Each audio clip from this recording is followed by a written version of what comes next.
You may question my sanity, but at this very point in time I can no longer hold my silence. I write this not as an explanation, but as a confession, a testament as to what has haunted my very existence these past 11 days. This thing has crept inside my very being, showing its lean fingers at the edge of my vision, tormenting me to no end, making my waking hours worse than any machination of my subconscious mind. This room has granted me no solitude, and no reassurance from my friends and colleagues have dispelled the sense of dread that slowly builds up in your very bones.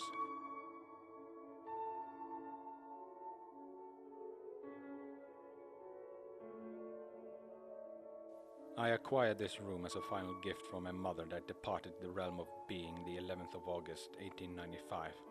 It is located in the town of Smallsmith, Louisiana, and was used, as to my knowledge, as a retreat of my now departed uncle, whom I knew little of, except he was an educated man, studying the mythos of the Indians, particularly the Choctaw tribe that inhabited these lands long before any white man set foot on the continent.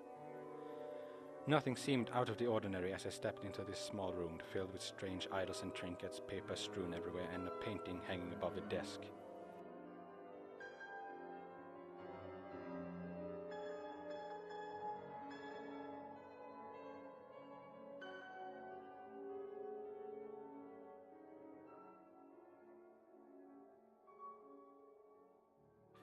The painting disturbed me immensely. A great wolf-like humanoid with white glowing eyes stared deeply and without mercy into my own. The great black, it said beneath the picture, clearing a being from the tribe's many stories, yet its being seemed timeless in its cruelty. My late uncle had been thorough. The Nalusa Falaya, also known as the Soul Eater, and the great black being was a creature of pure malice, hunting those whose minds were filled with evil thoughts and those who had fallen victim to the sharp claws of depression. The great black would creep inside their very beings and consume their souls. I shuddered. The natives must have been a merry bunch, I thought, trying to find some solace in mockery, but I felt watched even now. I left the room to clear my head and to ponder on whether to settle here or not.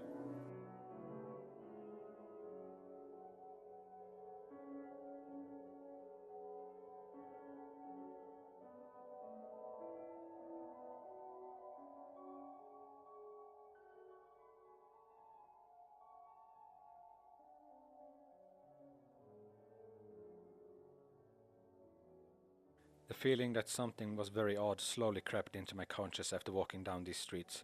No person could be seen, and the whole town seemed asleep, yet the hour was not right. I continued my walk down the empty street, never hearing anything other than a faint echo of a dog growling somewhere far away. But the strange part was that the growling was moving towards me, and faster than any normal breed of dog could move. A slight sense of horror filled my body as I thought of the painting and the abomination that might be running towards me.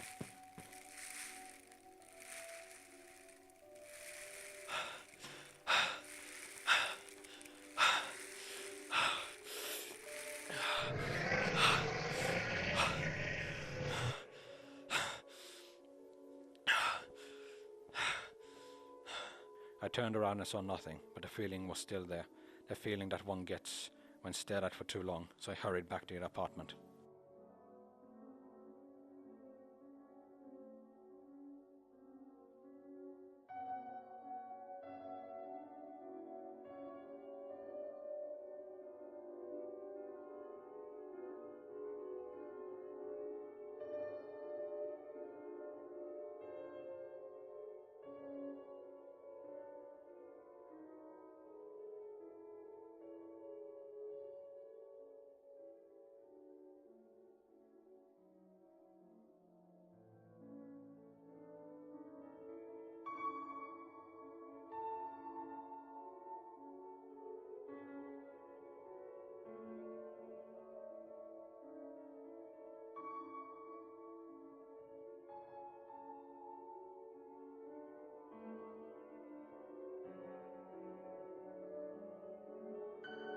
I could not dream in that damned room.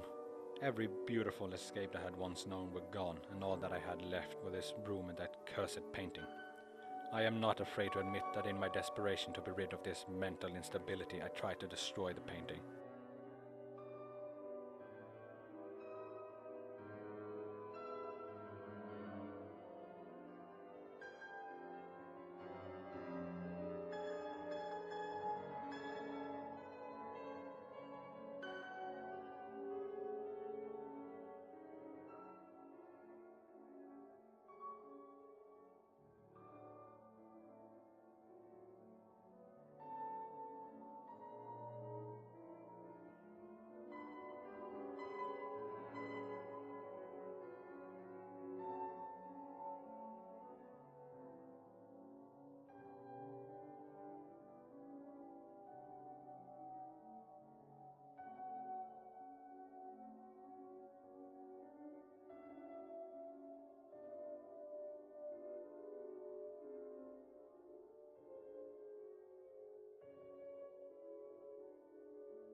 But it did not help. I still could not dream. In all the days I've spent here, never have I seen anything that could prove whether my mental health had been compromised or not, but I knew that something was not right.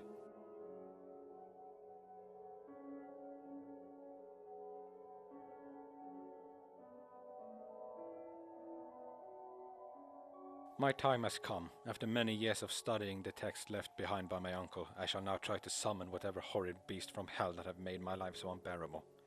Whether you might presume of me after reading this is of no importance. The only thing that matters is that if I do not live to see dawn, to whom this might consider, do not look upon the great black beast.